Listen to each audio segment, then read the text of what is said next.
Bonjour, c'est le cinématologue, créateur et animateur du Cinéforum, un nouvel outil pour transformer le management et les équipes dans les organisations.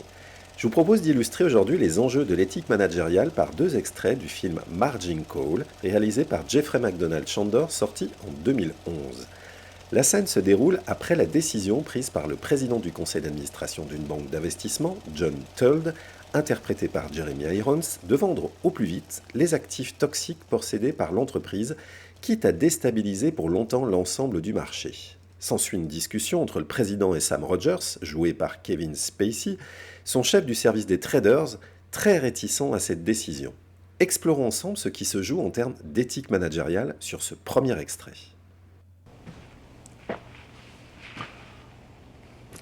Sam, vous allez marcher avec moi ou non? Je ne sais pas, John.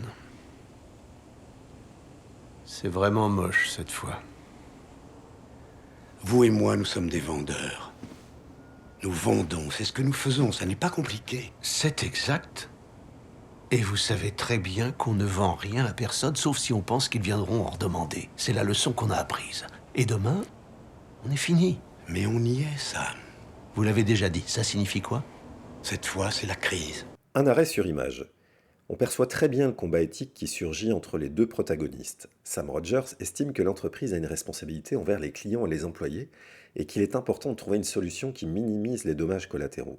De son côté, John Tull estime que la situation exige des mesures radicales pour sauver les actionnaires de l'entreprise, même au détriment des parties prenantes. Enfin, remarquez comme ce dernier, supérieur hiérarchique de Sam Rogers, prend une place tout à fait importante dans le cadre, comme une manière de faire pression. Avançons de quelques instants pour un autre extrait, toujours en compagnie de nos deux personnages.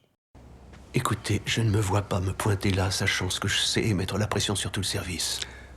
Depuis quand êtes-vous devenu un mot, Sam? Ma mollesse vous dit merde. C'est vous qui paniquez.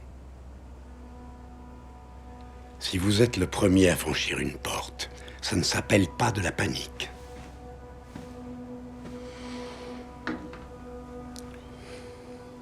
Eh bien, vous avez manifestement plus d'informations que moi là-dessus.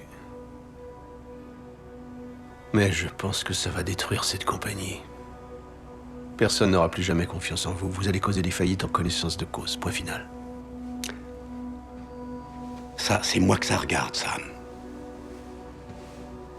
Un arrêt sur image.